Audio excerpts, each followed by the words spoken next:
Assalamualaikum warahmatullahi wabarakatuh. Okay, jadi setelah sekian lama Kak Siti tak buat video, hari ni kita buat satu video, satu konten yang insyaAllah bermanfaat juga untuk adik-adik. Harapnya insyaAllah bermanfaat, iaitu berkenaan dengan institusi pengajian yang ingin disambung selepas awak habis saja pengajian SPM. Okay, so sebelum tu Kak Siti cerita sikit antara institusi-institusi yang awak boleh pergi selepas awak tamat saja pengajian di SPM lah, iaitu tingkatan 5 ataupun orang panggil selepas habis je sekolah menengah tu kan. Okey, institusi mana yang boleh pergi?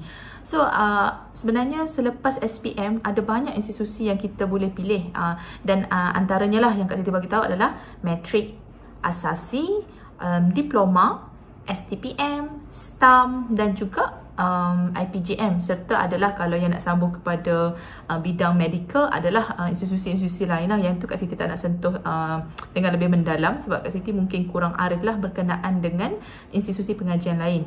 Okey, jadi sebelum kita masuk ke degree, degree kita kena ada orang kata persinggahan sebelum degree.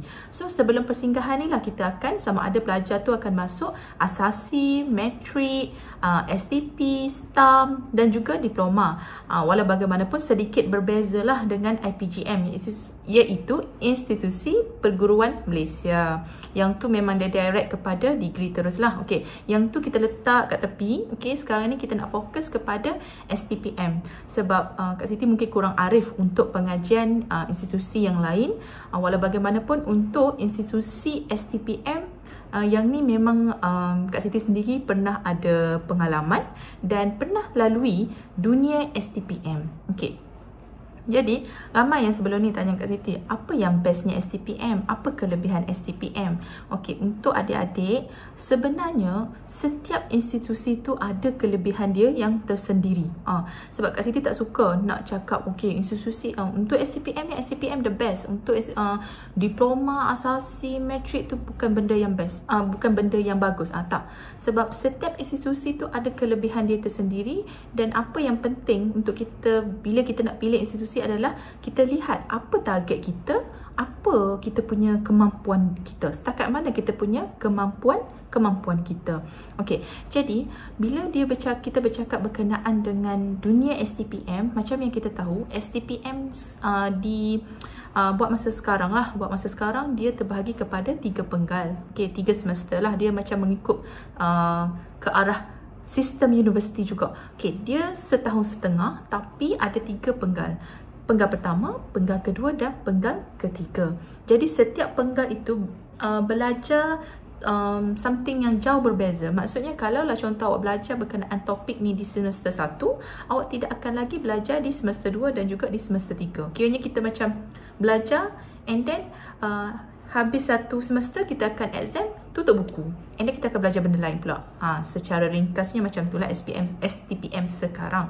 Okey, cuma apa yang Kak Siti nak tegaskan dalam STPM ni, kalau dulu ramai yang tanya Kak Siti, kenapa tak sambung di asasi, kenapa tak sambung di matrik? Okey, yang pertama adalah kita lihat kepada kemampuan kita.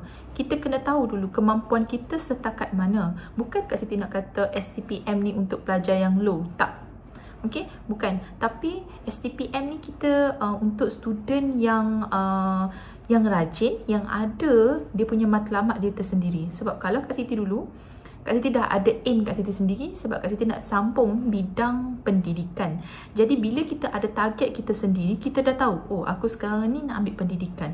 So saluran mana, institusi mana yang memudahkan aku untuk mencapai apa yang kita nak tu. Okey, contohlah kalau Kak Siti dulu, kenapa Kak Siti tak ambil asasi sains? Sebab yang pertama Kak Siti rasa asasi sains ni satu institusi yang agak tough untuk kita score. So macam untuk kita score 3.5 tu bukan benda yang mudah. Okey, sebab kita tahu pencapaian ataupun tahap kemampuan kita dalam pendidikan macam mana kan. Okey, tapi bila kita fikir balik, kenapa kita tak cari something yang boleh membantu kita, something yang kita ada kekuatan. Sebab tu Kak Siti buat keputusan untuk masuk ke STPM dan memilih subjek-subjek yang mudah untuk kita skor. Apabila kita mudah untuk skor, kita akan dapat result yang tinggi. Bila kita akan dapat result yang tinggi dalam SPM, mudahlah untuk kita apply apa-apa kos yang kita nak, termasuklah untuk kos pendidikan. Okey.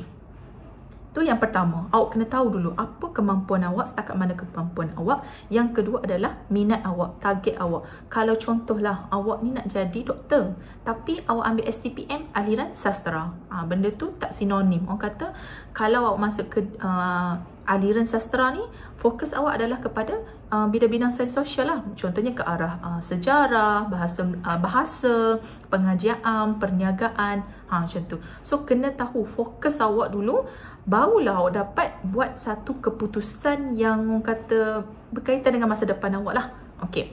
So bila kita dah tahu apa kemampuan kita dah tahu apa target kita. Yang keduanya, bila kita masuk ke STPM, kita jangan main masuk je. Oh, aku ni nak jadi cikgu, tapi main masuk je, asalkan main masuk je. Daripada first lagi, bila kita dah masuk je STPM, kita kena tahu apa aim kita. Yang pertama, contohlah, awak nak jadi guru bahasa Melayu. Okay, awak nak ambil pendidikan kos bahasa Melayu.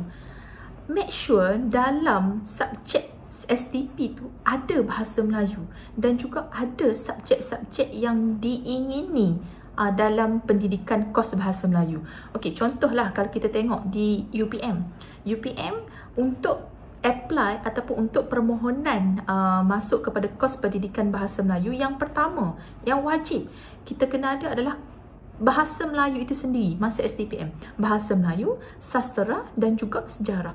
Jadi, apabila kita dah tahu dia punya syarat tu macam tu, daripada STPM ni lagilah awak ambil subjek-subjek tu. Jangan pula awak pergi ambil perniagaan, seni, ataupun ekonomi. So kita lebih baik kita pilih fokus terus kepada subjek ataupun kos yang kita nak bila kita naik kepada degree.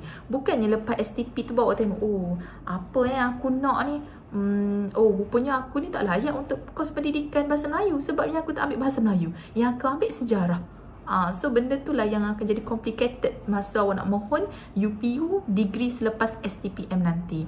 So kalau Kak Siti sarankan lah, kalau kata awak minat kepada kos bahasa Melayu ataupun kos-kos sains sosial, pemilihan subjek tu pilih kepada subjek-subjek yang mudah untuk awak skor. Sebagai contoh, kalau Kak Siti dulu, Kak Siti pilih subjek bahasa Melayu, sastra, okay, kesusastraan Melayu, pengajian, sejarah dan juga ekonomi. So bila kita dah ada target, kita tahu apa yang kita nak, kita boleh skor benda tu. Tak adalah baru awak terpinga-pinga nak baru nak tahu apa yang aku nak selepas STPM. So benda tu akan mendatangkan kerugian lah untuk awak sendiri. Okay, tu yang benda paling kata basic yang perlu tahu, and then awak perlu rancang bila awak masuk sahaja ke aliran ataupun institusi STPM. Okay, seterusnya, apa kelebihan yang ada pada STPM? Sebenarnya kita nak cakap apa kelebihan yang ada pada STPM. STPM ni satu-satunya institusi, maaf kalau Kak Siti ada tersilap, tapi setakat ni yang Kak Siti tahu, satu-satunya institusi yang boleh repeat paper. Okey, sebagai contoh lah, semester 1 awak dapat result 3.5, dah tinggi dah, 3.5 tu dah tinggi. Tapi ada dalam subjek 5 subjek yang awak pilih tu, contohlah bahasa Melayu awak dapat A- ataupun B+. So awak rasa macam kalau awak usaha lagi, awak akan dapat lagi. So awak boleh repeat paper. Walaupun result awak tu kalau pada hematnya lah awak dah tinggi lah, orang kata A- ataupun B+. Tapi selagi awak nak orang kata nak baiki result awak boleh repeat paper, dan insyaAllah kalau ada rezeki awak, kalau ada usaha awak, daripada A- awak akan dapat A solid lah, dan benda tu akan memberi kesan lah kepada PNGK awak. Awak kata pointer, gitu. So repeat je sebanyak mana yang awak nak. Bukan repeat sebanyak mana yang awak nak, maksudnya kalau contohlah satu semester tu awak nak repeat sampai 4 paper, 5 paper, boleh teruskan, tak ada masalah. Sebabnya tu adalah kelebihan daripada STPM. Sebab bila awak nak minta ijazah nanti, tak ada pun penemuduga tu tanya awak repeat berapa kali paper. Tak. Dia tak tanya pun. Apa yang dia tanya adalah berapa pointer awak, berapa PNGK awak. So masa tu kita boleh bagi the best PNGK untuk penemuduga ataupun untuk you lah, untuk universiti, universiti yang mohon. Sebab kita kena ingat macam ni. Bila result kita tinggi, okey, bila result kita tinggi, contohlah awak dapat 4 flat 4.0, okey, kita yang boleh memilih universiti tersebut, bukannya universiti yang memilih kita. Kalau universiti memilih kita agak sukar sebenarnya. Maksudnya result kita tu suam-suam kuku. Maksudnya tengoklah result kita macam mana, you mana yang nak ambil kita. Berbeza kalau kita dapat result tinggi, kita yang berhak memilih institusi mana yang kita nak. Sama ada kita nak UM, kita nak UPM, kita nak USM, atau universiti mana-mana je yang kita nak. Pastinya universiti tu akan menerima kita disebabkan oleh result kita yang tinggi. Okey, tu benda yang main lah bagi Kak Siti. Okey, yang pertama kita boleh rancang dari segi kemampuan, kita boleh rancang dari segi apa yang kita nak, kita boleh pilih subjek yang kita nak bagi menjurus kepada permohonan UPU selepas STPM. Dan yang keempat adalah berkenaan dengan pengulangan paper. Orang kata repeat paper ni bukan something yang memalukan bagi Kak Siti STPM. Sebab benda tu bukanlah maksudnya bila kita fail baru kita boleh repeat. Tak, ni bukannya dekat universiti. Universiti bila kita fail baru kita repeat. Tapi untuk STPM awak boleh repeat selagi mana awak rasa macam awak tak puas hati, awak boleh repeat. Gitu. Okey. Dan di samping tu juga macam kita tahulah, STPM ni dia bukan macam universiti lah. Dia tak ada yuran. Okey, kalau universiti yuran 1,000 lebih. Okey, kat situ tak pasti untuk universiti lain macam mana. Mungkin UiTM lebih murah lah. Tapi kalau universiti yang macam UPM, UKM, agak tinggi dia punya yuran. Dan kita terpaksa pinjam daripada PTPTN. Okey, bukan kata PTPTN tu tak bagus, tapi selagi mana kita mampu untuk hindar membuat pinjaman, kita cubalah hindarkan. Sebab nanti bila di peringkat degree awak memerlukan pinjaman tersebut. Okey, bila degree awak sangat memerlukan pinjaman PTPTN dan sebagainya. Okey, kita dapat jimatkan wang. Dan yang kedua, kita dapat jimatkan dari segi masa lah. Okey, masa ni dia sangat tak adalah ketara sangat. Sebab kalau kita tengok asasi setahun, tingkatan 6 setahun setengah, diploma 3 tahun. Okey, sebenarnya untuk masa ni dia tidak terlalu ketara dan memberi kesan sangat up. Tapi apa yang penting adalah kita dapat capai ataupun kita dapat memilih kos yang kita minat apabila kita masuk ke degree nanti.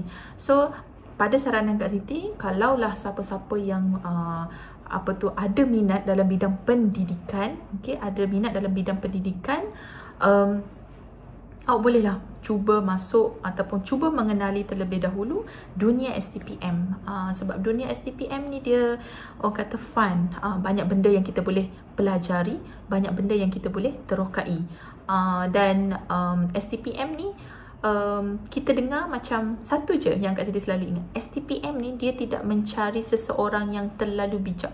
Dia tidak mencari seseorang yang pandai, bijak pandai, intelligent. Tapi STPM dia hanya mencari pelajar-pelajar yang rajin dan ingin berusaha. Percayalah Kak Siti kata, kalau awak rajin dan awak ada usaha, ada keinginan untuk capai matlamat awak ketika untuk masuk kepada universiti dan ambil degree, awak akan berjaya kalau awak ada kesungguhan. So setakat tu saja dulu untuk Kak Siti boleh sharing apa berkenaan dengan STPM, dan insyaAllah kalau ada apa-apa sharing yang lebih baik, yang lebih bermanfaat untuk Kak Siti bagi kepada adik-adik, Kak Siti akan buat video seterusnya. Okay.